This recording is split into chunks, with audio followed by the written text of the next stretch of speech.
Great Britain was the state the Germans respected the most, and, more importantly, the state the Germans had the least reason to and desire to fight. Despite this, it was Britain and Britain alone who ended up fighting Germany from the beginning until the end of the war. It was perhaps the German misunderstanding of Britain more than anything else which caused this, as Hitler had truly not expected them to intervene on Poland's side in 1939. But how did this end up being the case? Why did Germany and the Führer especially hold Britain in such high esteem despite everything? This, then, is a history of the German views of Britain from Weimar right up until the end of the Second World War. A couple things before we begin. Firstly, a quick disclaimer. Do we even need this anymore? This video is in no way, shape, or form political and is purely a work of history. Please don't overthink it and turn it into something it is not. Thank you. Secondly, well, a lot has happened since the last time we spoke.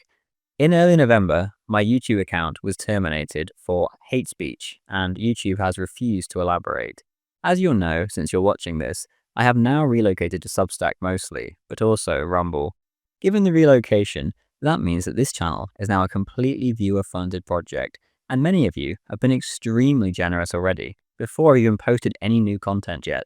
Dozens of you have signed up as paid subs on Substack, or become members on Ko-fi. I really do appreciate it. Obviously, it means the world. An especially big thank you to Michael S. for generously becoming a founding member of the Substack, to Joe, Ghost0128, Otto Carius, Panzerfunkwagen, Caitlin Hanker, Waspy Clouds, and Vinegar for generously donating £25 a month on Ko-fi, and to Shadow Politics, R, and Malam Kado for extremely generously donating £50 a month on Ko-fi. If you aren't already signed up and do enjoy my content, though, then please do consider becoming a paid sub on Substack for only £5 a month, or a member over on Ko-fi if you'd like to kindly donate a higher amount. My Bitcoin and Ethereum addresses are also down below if you're more of a crypto guy, too. As I say, all of this keeps the channel going, and I can't put into words how much I appreciate it. Thank you.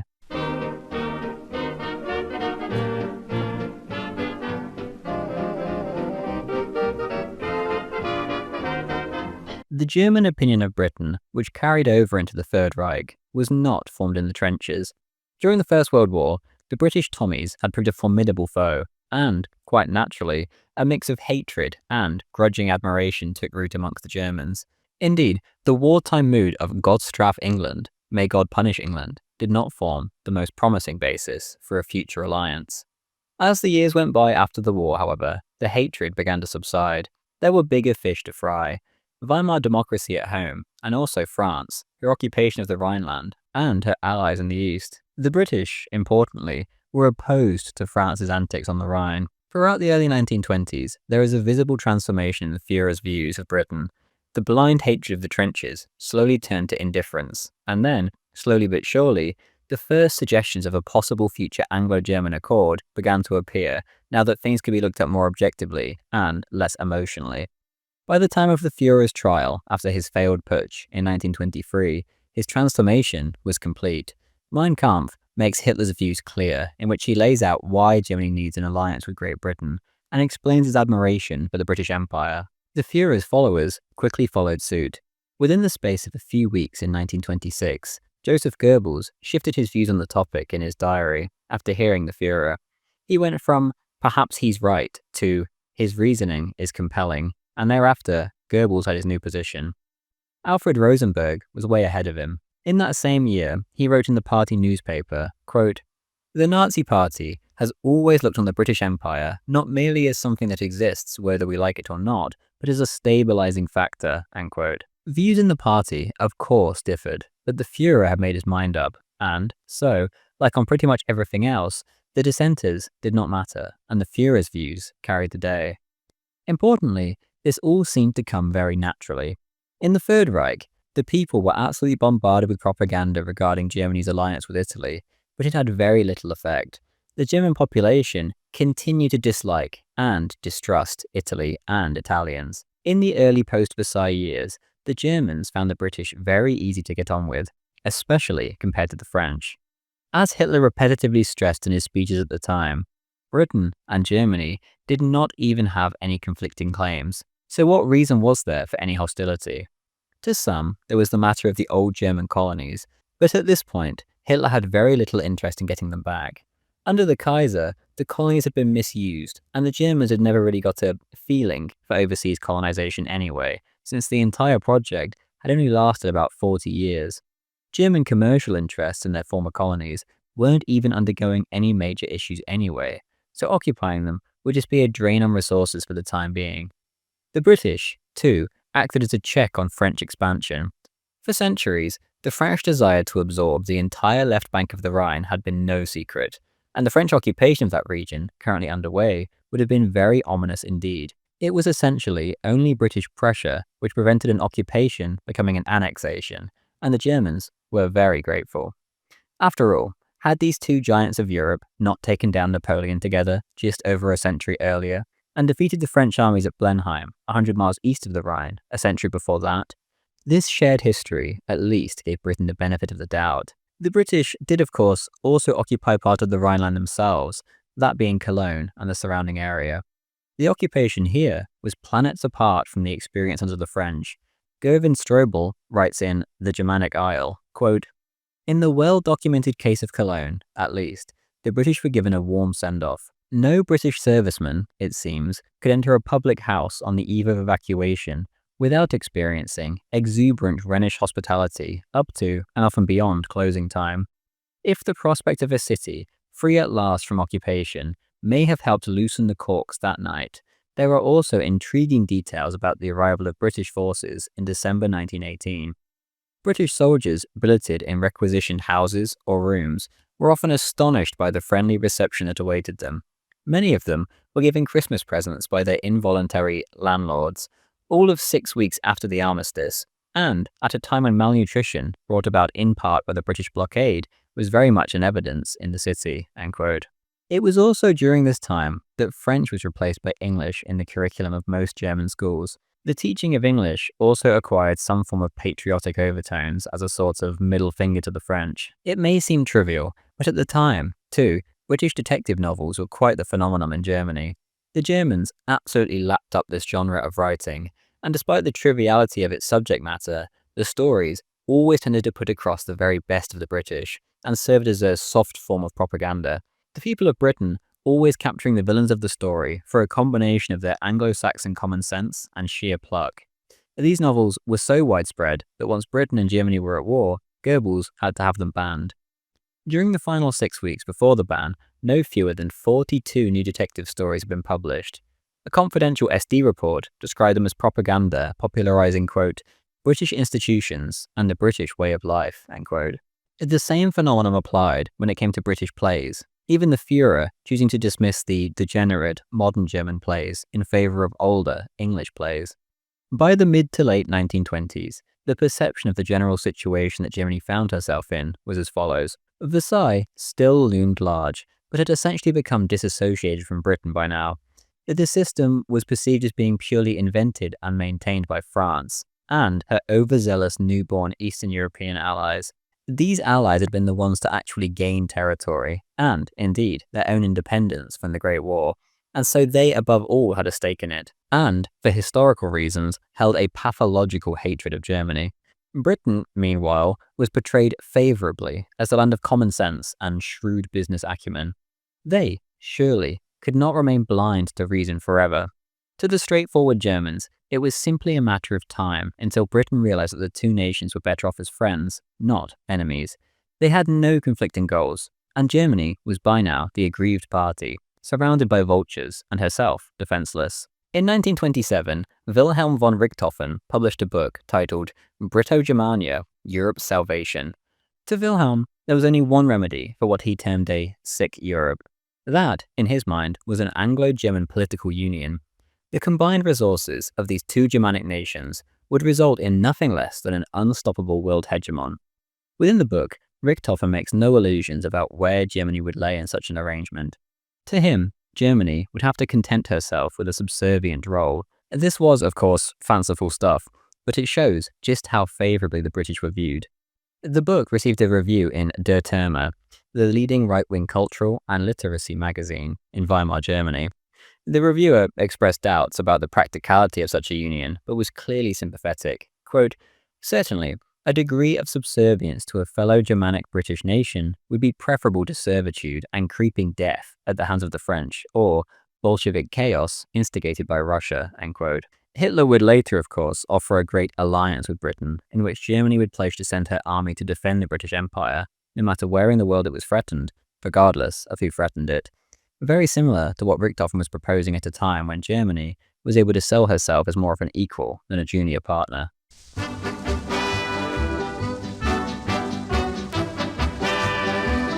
At the first Nuremberg rally, after the seizure of power in 1933, Alfred Rosenberg took to the stage and delivered a speech on the racial basis of foreign policy. To him, race should be the guiding principle when it came to international relations because, quote, without a deeper understanding of this issue, it is impossible to understand the history of nations, and thus their past foreign policy, nor can any future foreign policy be properly determined without reference to it, end quote. Here, Rosenberg was simply stating Hitler's own convictions, and indeed, National Socialist ideology itself seemed to demand a British alliance. The British were quite simply the Germans' cousins beyond the North Sea. The similarities between the two countries are obvious. A journalist reporting for an SS newspaper from St. Paul's Cathedral in London was able to report, quote, there is so much here that seems familiar, end quote. In 1924, Hitler proclaimed that the Wilhelmine view of Britain had been incorrect. The ridiculous assumption that Britain was some kind of weak nation of shopkeepers was just silly, and had led Germany into some serious trouble in the Great War.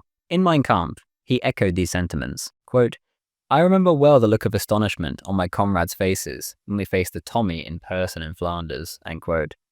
To Hitler, truly, this was a nation able to stand toe-to-toe with his mighty Germans. To explain Britain's excellent performance in the Great War, the Germans looked to a much older Britain. The explanation lay not with Adam Smith or in Enlightenment values, but rather in the world of Beowulf.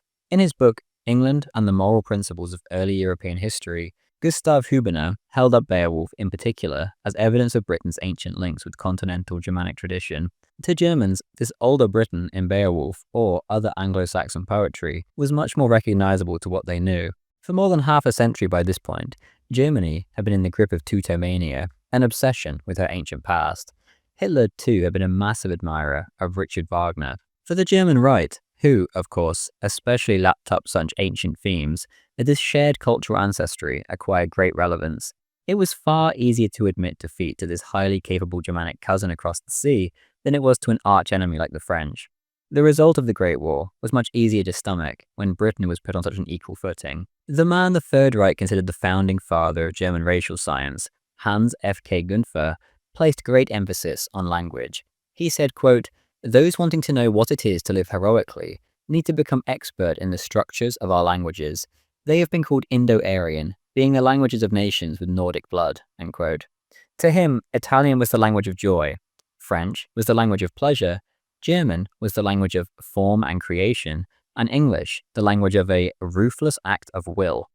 Hitler had personally attended Gunther's inaugural lecture at Jena University, and the newspaper of the Nazi Student League urged all undergraduates to try and spend at least one term at Jena, simply to profit from Gunther's expertise in racial science. Gunther would go on to become the first recipient of the NSDAP Prize for Science. To National Socialists, of course, a ruthless act of will would be a great positive. The Führer wrote in Mein Kampf of Britain, quote, for no people has ever, with greater brutality, prepared its economic conquest with the sword, and later ruthlessly defended them, end quote. And quote, the determination for victory, the tenacity and ruthless pursuit of this struggle remained unchanged, end quote. And on the topic of British propaganda in the Great War, he said that it was, quote, as ruthless as it was brilliant, end quote. Germany never described her other enemies in this way. During the Second World War, Soviet ruthlessness would be described as barbaric and bestial. Only Britain and the Third Reich itself, it seemed, could be ruthless in a positive sense, even when describing Britain's defeat of Germany by the starvation blockade in the Great War. Hans Grimm, author of the influential book Nation Without Space, which was obviously highly influential in nationalist circles, wrote highly of Britain and had ties to Germany, but warned not to expect too much. He had spent time living in England and South Africa and warned that, quote, the English were always much less impressed by these ties than we were, end quote. This assessment did not come from coldness towards Britain, but rather what he termed, quote, our ancient German love of England, end quote. The Führer fully understood this and said in his second book that family ties play no part. Britain, he explained, would only treat as an equal a nation that matched her own ruthlessness, self-assurance, and strength. Any negative characteristics about Britain were also dealt with racially. The Jew, in German eyes, had infiltrated himself rather heavily in Britain, and obviously had immigrated in large numbers over the past half a century. The Germans had always blamed the Jews for not only getting Britain into the Great War, but also, later, the Second. In the last peacetime issue of the SS newspaper Das Schwarzkorps, some new lyrics were printed to a familiar tune. Quote, onward, Christian soldiers, you have naught to fear. Isaac Horb Elijah will lead you from the rear. Clay by Monty Burton, fed on Leon's pies. Fight for Yiddish conquest while the Briton dies. Onward, conscript army, marching on to war. We are still the old mugs that we were before, end quote. And 10 years earlier, Hitler stated that the great struggle for supremacy in Britain between native and Jew was still undecided. Quote, the Jewish invasion is still encountering native British tradition. The Anglo-Saxon instincts are still sufficiently acute and live to preclude outright Jewish victory. Should the Briton win, though, a change in policy towards Germany is still possible, end quote. Hitler clung to this idea until the end. Even after the Battle of Britain, Hitler remained convinced that there would be a change in British policy. In November 1941, he prophesied that Britain would experience an outbreak of anti-Semitism on a scale and of an intensity unparalleled in the annals of history. A year later, the Führer said that the British would, quote, sort out the Jews, end quote.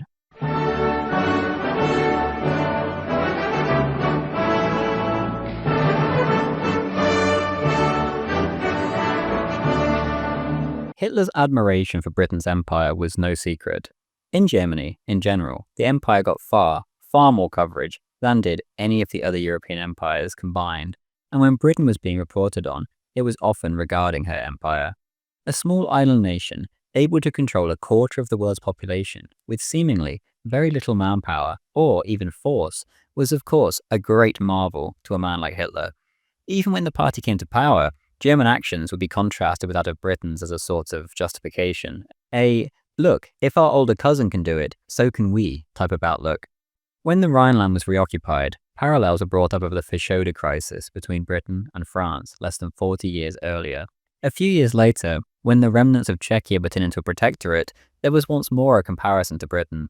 A protectorate, in general, had no precedent in German history and was modelled on the British relations with the princely states of India. Czechia, like the Indian princes, were to keep all the trappings of independence, from postage stamps to a presidential guard. When Britain threw a fit about the Czech situation, Goebbels seethed about British hypocrisy, and one newspaper wrote, quote, hypocrisy, thy name is England, end quote. Blind admiration for Britain in this case, it seemed, led to the Germans forgetting their own racial policy. To the British, the subjugation of a European people was worlds apart from the subjugation of Indians. The Germans, meanwhile, simultaneously presented the conquest of these Indians glowingly. Hitler famously loved the 1935 film The Bengal Lancers, which depicts a brutal struggle between the British and rebellious natives. The Führer would sit through repeated showings, he was such a fan. Someone who had sat through one of these viewings with Hitler must have mentioned his love for the film to someone at the SS newspaper, who then wrote a glowing article about the film, despite the paper never usually commenting on the cinema. The article was titled, A Handful of Soldiers Controlling a Nation of 300 Million. Quote, one must admit the British were fine merchants, but they were even better judges of men, better handlers of men, and better soldiers. This film displays throughout the spirit and conduct which is shared in our new Germany by the entire Volk. Loyalty and attention to duty to the last, comradeship and concern for the other, and possibly weaker man. They abuse our new Germany abroad, making it out to be one large garrison where drill and, to use their own idiotic term, mindless obedience, suppress and extinguish all humanity. And then, from that same world beyond our borders, a film reaches us, a scene from the life of a great and powerful nation, a film glorifying precisely that which those vile tongues seek to criticize in us, end quote. Meanwhile, in a 1936 article on the early conquest of India by the Berliner Illustrierte Zeitung, the writer states, quote, Men such as Clive and Hastings have often been called adventurers, desperados, and murderers, end quote. The writer offered an alternative instead. Quote, they should be seen, fundamentally, as great statesmen who in all their actions were mindful only of the interests of their own country, end quote. In his second unpublished book, the Führer wrote, quote, if the earth today holds a British Empire, this is because there currently exists no nation more suited to rule by virtue of its general political characteristics and the average political intelligence of its individual members, end quote. Even as early as the 1920s, Hitler said that Britain's successful empire was due to a clear sense of national consciousness and the maintenance of, quote, racial purity in the colonies, end quote. It was Oliver Cromwell who the Führer held up above all others as the greatest Englishman. He once said in an interview, when asked whether he admired Caesar, Napoleon, or Frederick the Great the most, quote, no, I admire Oliver Cromwell. I do not think the commoner the greatest man that ever lived, but he saved England in a crisis similar to ours, and saved it by obliterating Parliament and uniting the nation, end quote. Cromwell remained a subject of fascination for Germans in general during the Weimar period, but when the NSDAP came to power, this only increased. One book, written by Heinrich Bauer, a regular contributor to Rosenberg's monthly journal, came out right around the time that the party seized power, titled Oliver Cromwell, A Struggle for Freedom and Dictatorship. But this was clearly aimed at a mass readership.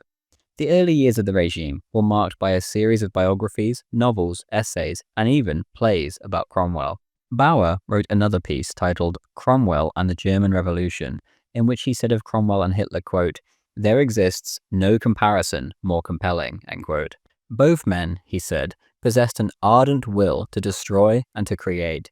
Both knew neither half measures nor mercy, and both were manifestations of the same kind of national revolution, quote, arising from deep down in the Germanic soul, end quote.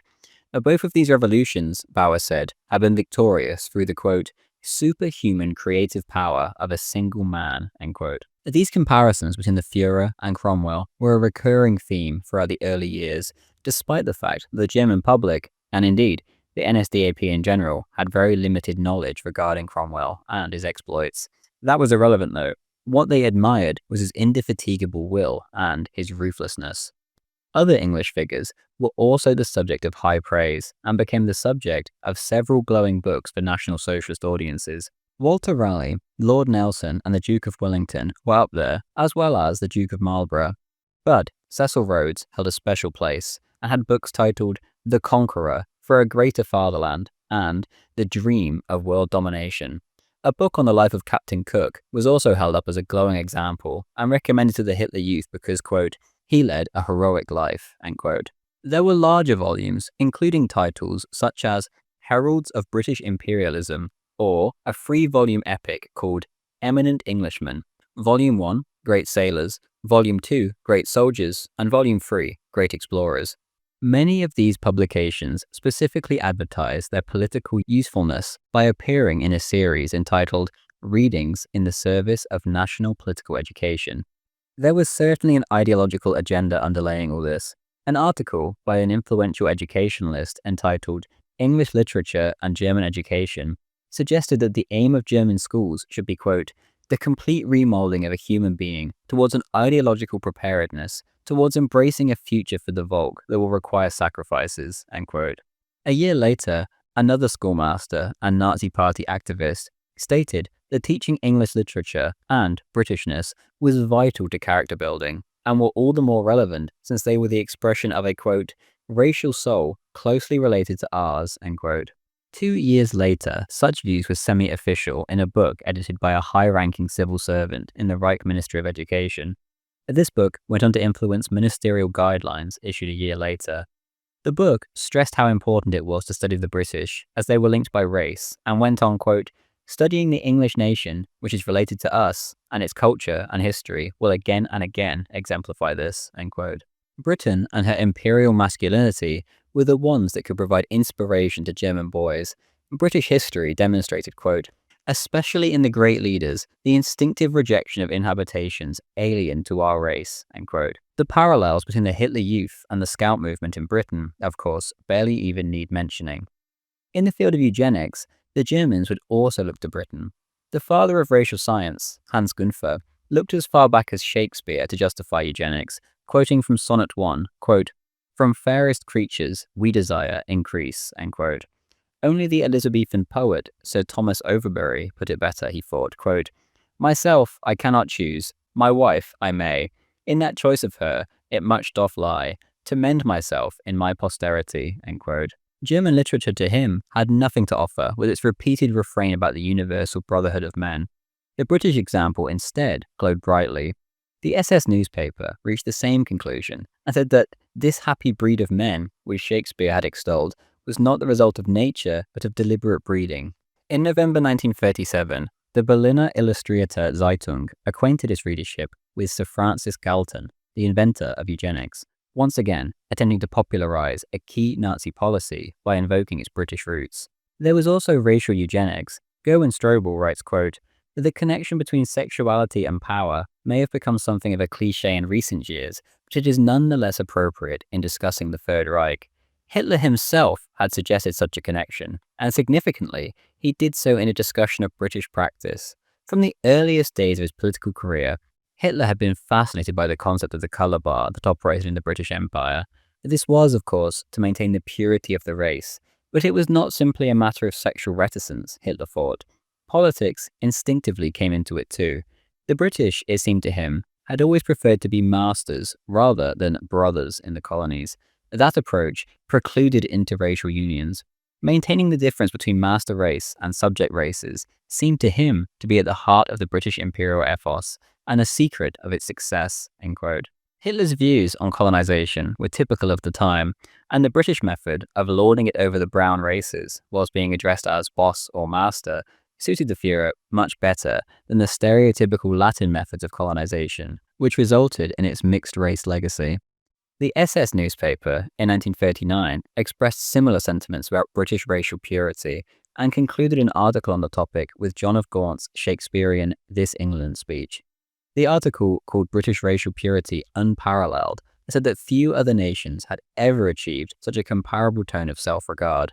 In a way, the Germans were somewhat jealous of how proud the British were to be British. 6 years earlier, Rosenberg had expressed regret that the British had not received Germany's anti-Semitic policies well.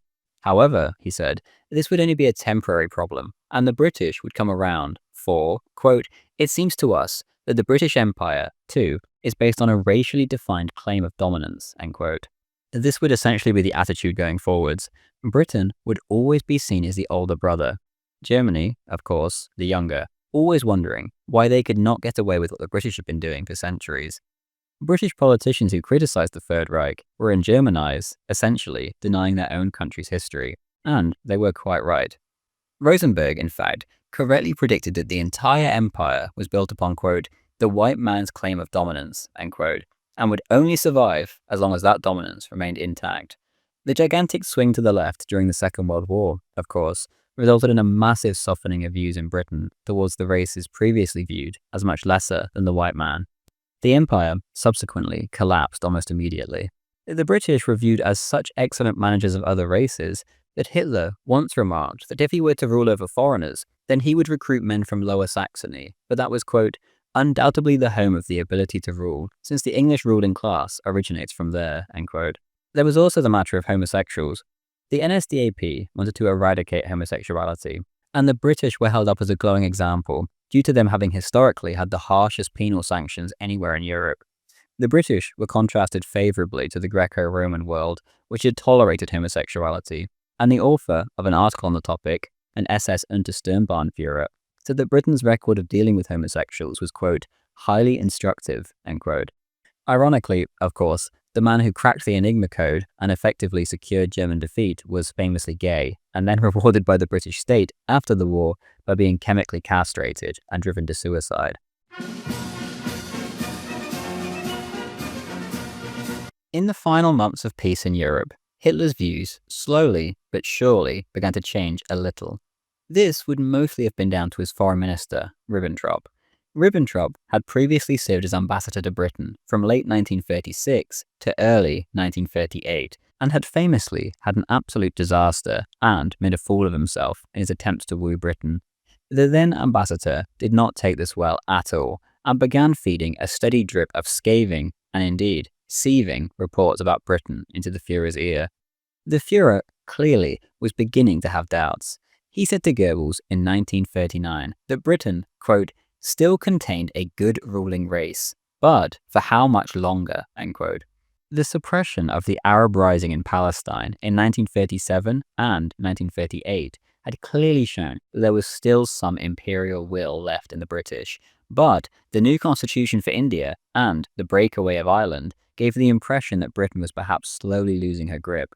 Britain, at least only amongst the rulers of Nazi Germany, began to seem like an aging bully.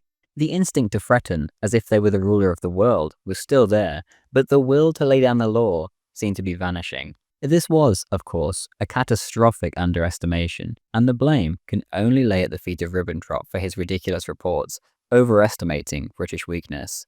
Ribbentrop would assure the Führer that there was no way the British would declare war in 1939. It was all bluff, he said. Famously, he was very wrong, and the Führer could only stare blankly at his foreign minister when the declaration of war arrived, and ask, what now? The Führer's view of Britain very quickly reverted back to the one from the 20s and peacetime 30s, when it became clear that Britain was not going to act as Ribbentrop had predicted. By 1941, any perception of an enfeebled Britain had been completely eradicated, although, of course, the anti-British propaganda had to be ramped up for the masses. At the outbreak of hostilities, the Germans felt a sense of outraged innocence. Great powers always acted in the way that Germany had acted with Poland. Poland had mistreated her German minorities, and Danzig was, after all, ethnically German. The war was a justifiable one, and even if it had not been, British intervention still made no sense to the Germans. To them, it was no different than Britain's invasion of Sudan, the destruction of the Boer states in Africa, or her incursion into Tibet on the eve of the Great War. All of these wars were far, far less justified than the German war. No one had intervened to stop Britain then. The Germans expected the same restraint that the other great powers had had then in Britain's case. To the Germans, the responsibility for the current conflict rested solely with Britain, and British hostility seemed completely and utterly irrational. The SS newspaper lamented in October 1939, quote, "It was always our belief that we would live perfectly alongside Britain and could be mighty and happy alongside each other, though it seems we were mistaken," end quote. The blame for all this was laid at the feet of Britain's ruling elite. The Führer, though, continued to think highly of the British themselves. In 1937, he explicitly warned not to judge the British people by its leadership. One of the first propaganda books released after the outbreak of war was The Old Men Wanted War, which said that British policy was dictated by, quote, "the desperate hatred of yesterday's men," end quote, who were, quote, "poisonous old men, for whom life held out no further promise," end quote. One exception was King Edward VIII, who, of course, had famously abdicated rather quickly. This seems to be a man who had the same youthful energy which had been so vital to National Socialist success, quite a change from the fossils in Whitehall. When the Duke of Windsor, as he was then known, visited Nazi Germany in 1937, the leadership couldn't help but be captivated by him.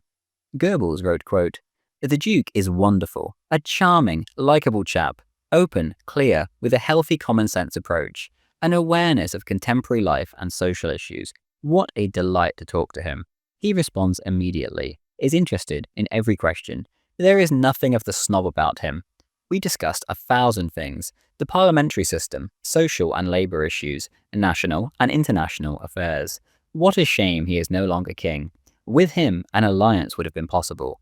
The Duke was deposed because he had it in him to be a king in the true sense of the word. That much is clear to me. Now, more than ever. I have genuinely grown to like him in these 3 hours. What an enjoyable afternoon. A great man. What a shame. What a terrible shame," end quote. In Edward, the National Socialists saw a man who had reached the same conclusions as they had about the modern world. The Duke's visit to the destitute coal miners of southern Wales especially touched them, and they contrasted the visit with the indifference of Britain's elected officials. This was a man, they thought, that was not caught up in the life of London clubs and share dealings at the stock exchange. This was a man who cared like them. This image of the Duke was why he was shown model housing estates during his visit to Germany, as well as a film about the programs enacted by the German Labour Front. The workers of Germany certainly saw the Duke in the same light, and he was greeted with applauding crowds wherever he went. Earlier, during the abdication crisis, the Duke was viewed very favourably indeed by the German press. This was a simple man who simply wanted to marry the woman he loved. He was not to be constrained by ancient protocols, a man of the people, a man who answered his own telephone and travelled incognito like any other civilian. Proximity to the people had long been a German political ideal. Hitler, who did not speak English, once talked about which English accents he preferred. The one he said he liked the most, he said, was David Lloyd George, and at the opposite end of the scale was Anthony Eden. This, in itself, is rather telling. Lloyd George was a common man who had worked his way to the top. Anthony Eden, meanwhile, was a man of Britain's upper classes, the system. Nationalist writer Hans Grimm, who had lived in Britain for years and spoke English fluently, also wrote about how Germans interpreted English. In a piece titled Baldwin or the Difficulties of Comprehension, he said, quote, "Whoever might have heard or read Baldwin's speech in the original English would have found it neither strange nor peculiar. It would have seemed to him, as it did to me, a sincere and not unimportant pronouncement. It was only when I started translating the speech into German and began to listen to it with German ears, so to speak, that it started to grow strange and almost irritating. And yet there I was, a well-qualified listener with more goodwill than most. It might be that the British and the Germans have grown apart through the different ways in which they have tended to interpret each other's languages." End quote. Reinhard Spitzy, Ribbentrop's assistant, wrote the same thing in his post-war memoirs. Quote, "As absurd as it may sound, this war was caused, at least in part, by the fact that neither side understood the language of the other. The representatives of each side were separated by worlds of culture and education." End quote. In late 1937, Goebbels would note in his diary, quote, "The British are currently engaged on a spectacularly idiotic foreign policy. They are all mouth, picking quarrels with everyone, but lack the gumption or the strength to act." End quote. This may have been a very sensible and realistic way of viewing Britain's situation at the time, a very German way of doing things. Goebbels would go on to write how Britain simply could not afford to pick a fight with Germany, while she had so many internal issues across her empire. To get entangled with Germany would put the entire survival of the British Empire at risk. Indeed, this was a correct reading of Britain's situation. It did not take into account the fact that Britain would fight regardless, even if they destroyed themselves. The British will to fight, clearly, had been lost in translation. It was this again which the Germans so loved about the Duke of Windsor. He appeared to the Germans not as some kind of traitor or arch-Germanophile, but rather as a staunch defender of the British Empire. Hitler had, after all, always predicted that Britain would only enter an alliance with Germany when it was in her own interest to do so, and, to the Germans, it was Germany which could ensure the future survival of Britain's empire. Edward's role in Britain was also most likely lost in translation. When he was forced to abdicate, Goebbels remarked, quote, "The Duke was deposed because he had it in him to be a king in the true sense of the word. That much is clear to me, now more than ever." End quote. The German obsession with the British crown was more than likely due to a misunderstanding of Britain's constitutional realities, given that in both Germany and the Austro-Hungarian Empire, the crown retained until 1918 the right to overrule parliament and dismiss governments.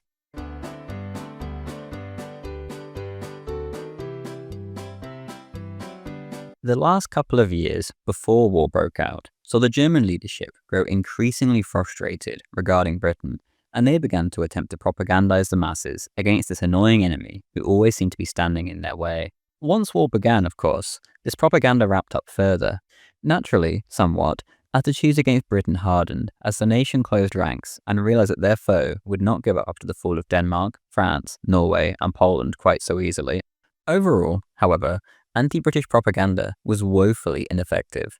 An SD report for the 8th of August 1940 reported, quote, "Intelligence from all regions indicates that the public are getting tired of polemical articles about Britain. They seem to be interested only in facts." End quote. The Third Reich had a very fragmented power structure, and anti-British propaganda reflected that.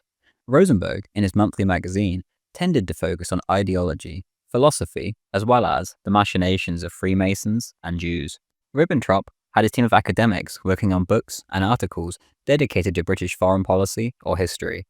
Goebbels, meanwhile, who obviously had an audience consisting of the entire German public, put out far more wide-ranging propaganda, although a favourite theme of his was attacking what he called plutocracy, that being, obviously, government by the wealthy.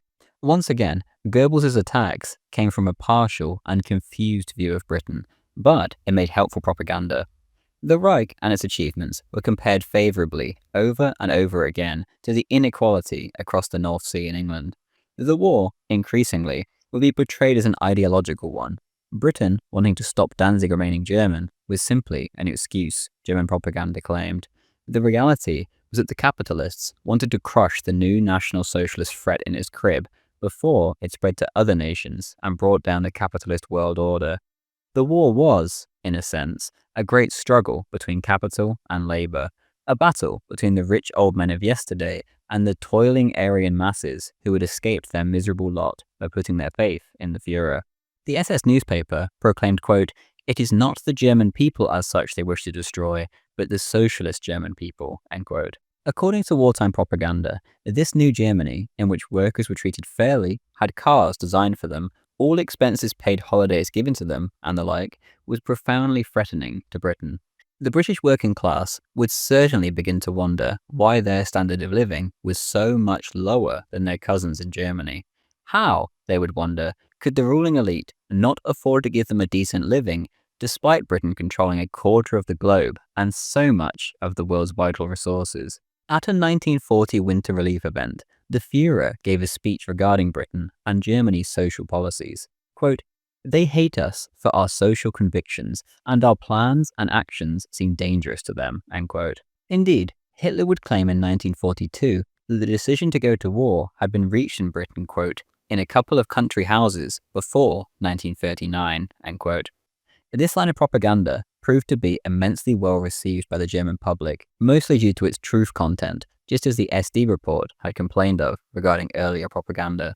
This framing, too, also allowed the regime to distinguish between the British ruling class and the British people themselves, as, after all, the Führer and the majority of Germans did truly regard the latter extremely highly. In 1940, Goebbels would note in his diary, quote, "Nothing must be said to offend the people of Britain," end quote, and carried on to say that the German quarrel was only with, quote, "Churchill and his clique," end quote.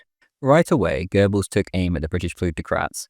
In the first ever issue of Das Reich, his publishing showpiece, in May 1940, the paper stated that Germany was at war with those, quote, "who had regarded the permanent impoverishment of the German people as the surest guarantee for their own affluence and bloated luxury," end quote.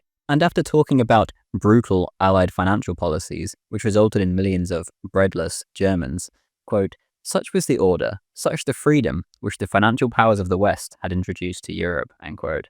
Now, the paper continued, that Germany had thrown off her chains and was able to feed and clothe herself. The cry was going out to save, quote, "the freedom of the world and the highest values of mankind," end quote. The entire point of the war, the paper said, was to preserve Britain's financial dictatorship over Europe. This theme was kept up right until the last.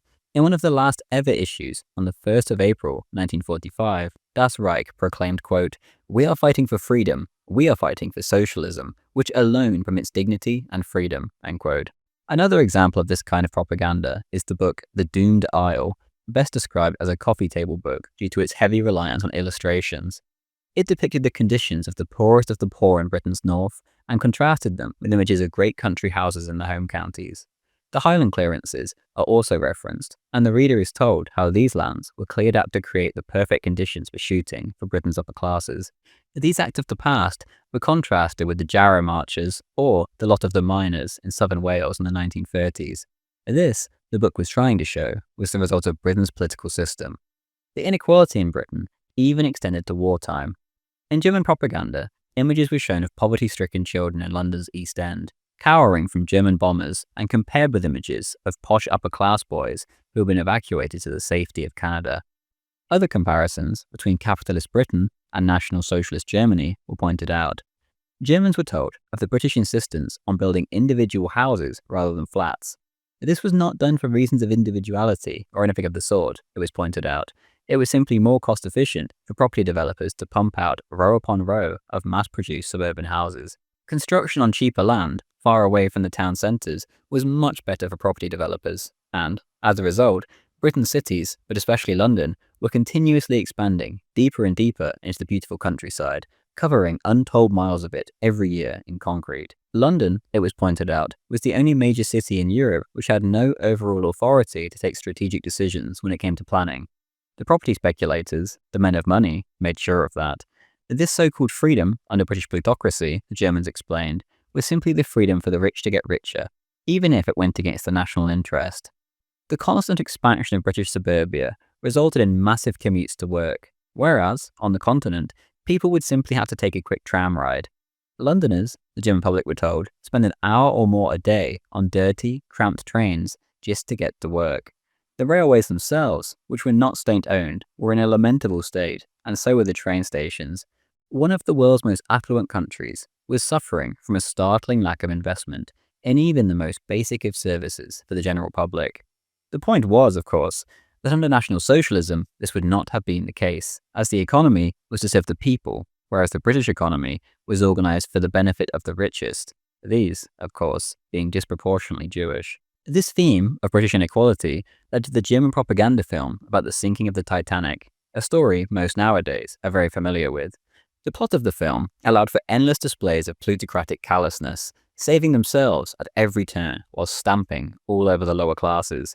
As Strobel writes of the film, quote, "The lack of lifeboats, the company's reckless pursuit of profit, and the instinct of the British authorities to put free enterprise before passenger safety were all grist to Nazi propaganda.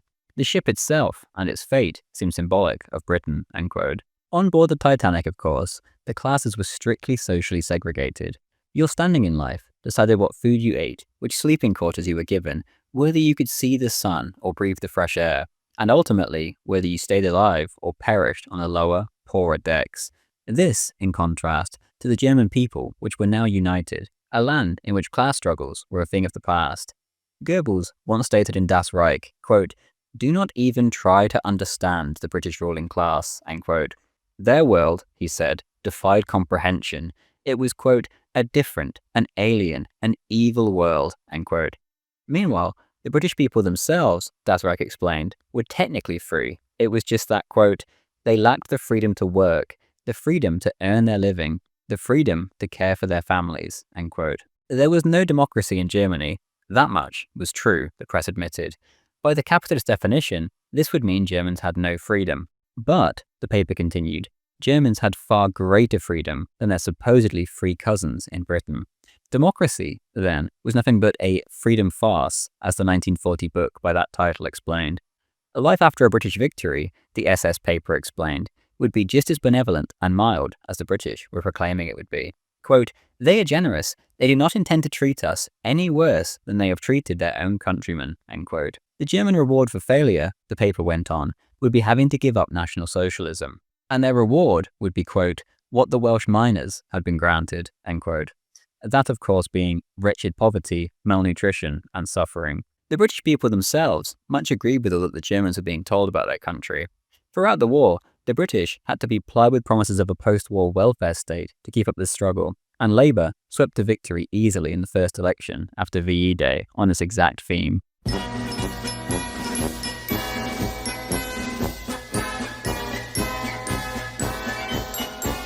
As noted, Hitler had always been perhaps the British Empire's greatest foreign cheerleader. In an April 1939 speech, the Führer stated, quote, "I have never left the slightest doubt that the existence of this empire represents an inestimable value for the culture and economy of mankind," end quote. The empire, the Führer admitted, had been founded through violence, often the most brutal violence, but history only cared about success, and less in the method which brought about that success.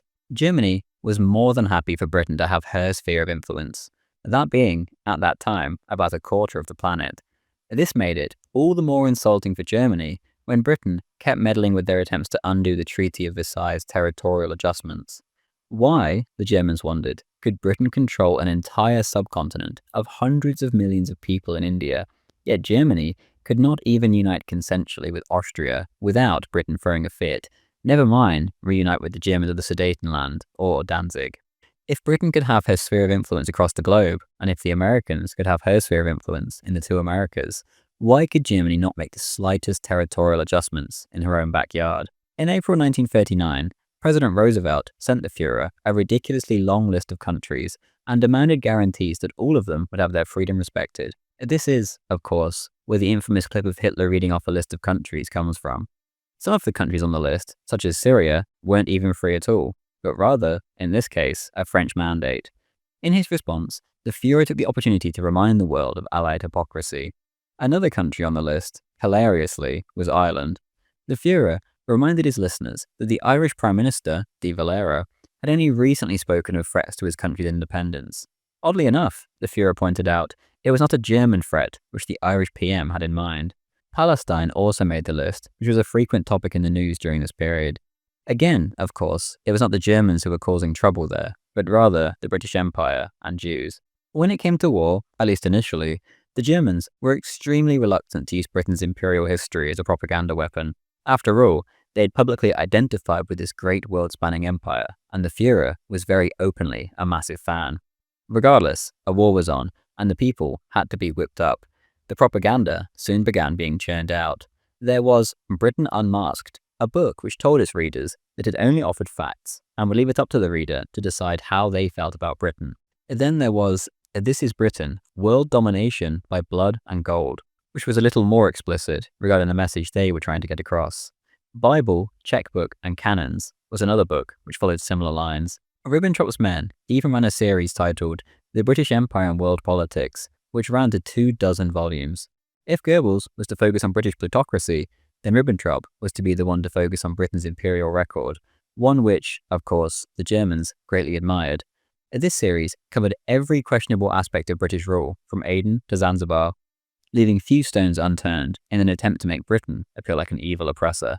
Goebbels, too, delved into this topic, but aimed more at the masses, with titles such as Britain's Trail of Blood. Much was made of the British blockade of Germany. The Royal Navy's actions were compared to the last war and the suffering it inflicted on the German people. This blockade also impacted the neutral vessels of the Low Countries and Scandinavia, and much was made of this too. After all, was Britain not a nation who celebrated a pirate, Sir Francis Drake, as one of her greatest heroes, German propaganda reasoned? In Britain, a nation of pirates, a retired rear admiral of the Kaisers scoured centuries of British history for his enemies' evil deeds.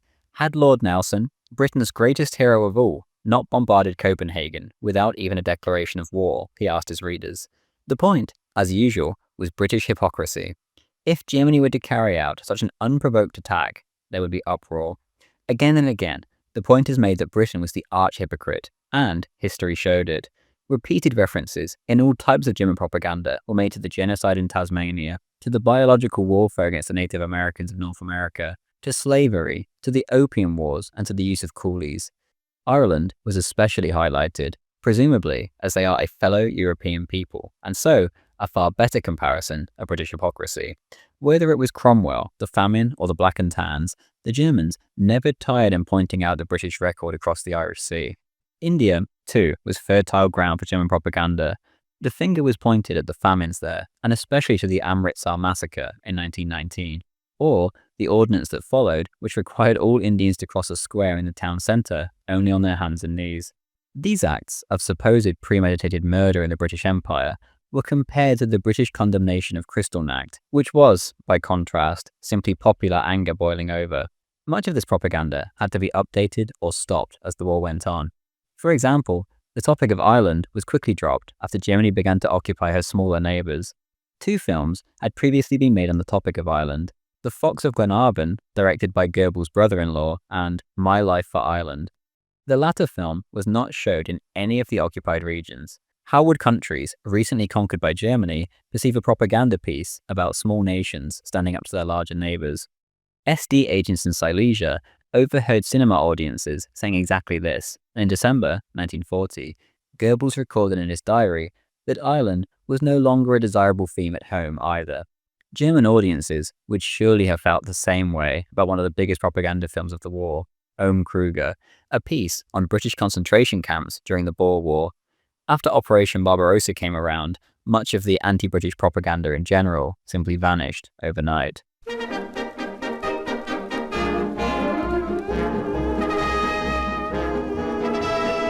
In January 1942, the Führer declared, quote, The result of this war will be the most enormous political transformation of the world, though not in the way we might have wished, end quote.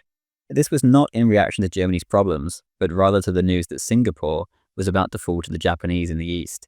The prospect of the British Empire collapsing filled the Führer with dread for the future.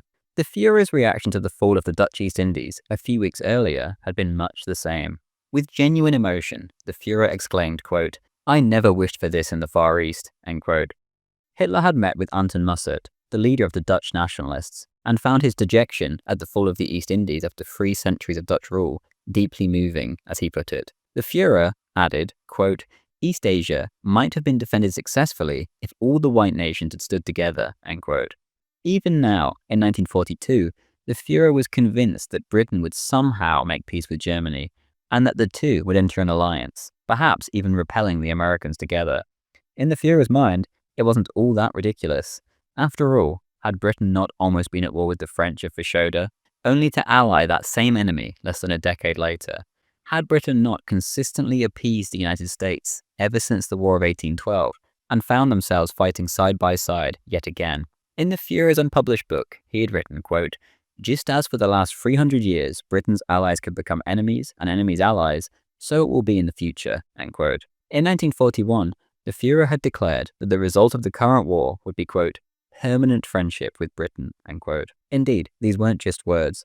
The Führer had ordered a new British embassy to be built in Berlin, and construction was underway. All that remained, Hitler said, was to deliver a knockout blow. Then, Germany would earn Britain's respect, and the two could march together into the future as allies. There was a recent historical example of this. The Habsburgs had resisted Prussian expansion and only relented in 1866 after losing on the battlefield. The Austrian army had not been completely defeated. She had just beaten the Italians and could have fought on had she wanted to, or escalated the war by bringing in other powers, just as Britain was now doing. Doing this, though, Hitler said, would have resulted in total Austrian exhaustion and the collapse of their empire. Instead, the Habsburgs made peace and prudently threw in their lot with their fellow Germanics. In 1940, this was an extremely compelling line of thought for the Führer. It all seemed so similar.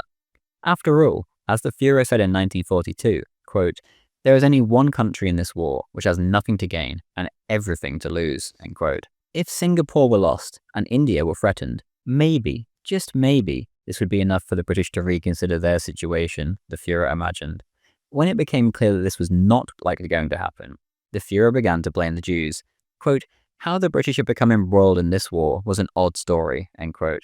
Churchill, he said, had been used by the Jews, and the fact that the British Minister of War was Jewish was no coincidence. The Royal Navy, the Führer said, had been absolutely desperate for an alliance with Germany. Should war break out overseas, he said, then the, quote, "German Navy would assume duties in European waters," end quote, so that the British fleet would be free to act elsewhere. The Jews, though, Hitler said, had put a stop to this great vision. And now that the war had gone on for so long, the Führer continued, it was becoming increasingly difficult for Churchill and his ministers to make peace without exposing how terrible their previous policy had been. Quote, "The problem is that the leading men fear a criminal tribunal once the game is up," end quote. Once the people of Britain heard how benevolent German terms of peace had been, Hitler said, then there would be, quote, "the most tremendous uproar," end quote. On top of that, Hitler reasoned, surely Britain could not keep this up forever for economic reasons. They were quite literally bankrupting themselves for no good reason. Logically speaking, of course, he was correct. The Germans' lack of gloating at this self-destruction of Britain is fascinating.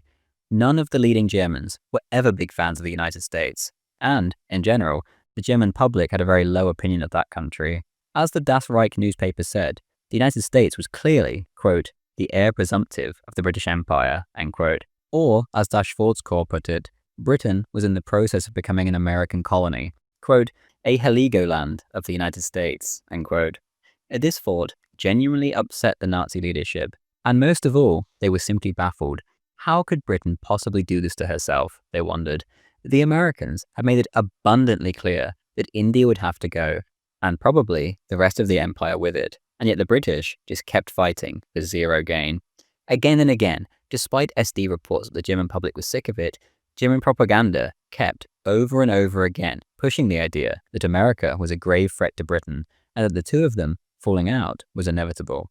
In his weekly column in Das Reich in 1944, the propaganda minister wrote that, quote, "The war must somehow reach a turning point and must do so soon, if it is not to be lost by all combatants," end quote. The meaning was obvious, and the piece ended with the observation, quote, "We are not merely talking to our own people, but the world, and we know the enemy hears us too," end quote. The idea that there would be a split in the Allied camp would persist right up until the end of the war in the bunker. The logic was flawless, but sadly for the hopeful Germans, the British were not using logic in this war, and as a result, they would destroy both themselves and the Germans for the benefit of the United States. Thank you very much for watching. I hope you enjoyed this video. As I mentioned at the start, since my ban from YouTube, this channel is now purely a viewer-funded project, and I cannot thank those of you who have signed up as a paid sub or founding member on Substack or as a member on Ko-fi enough. It quite literally makes this channel possible. Thank you.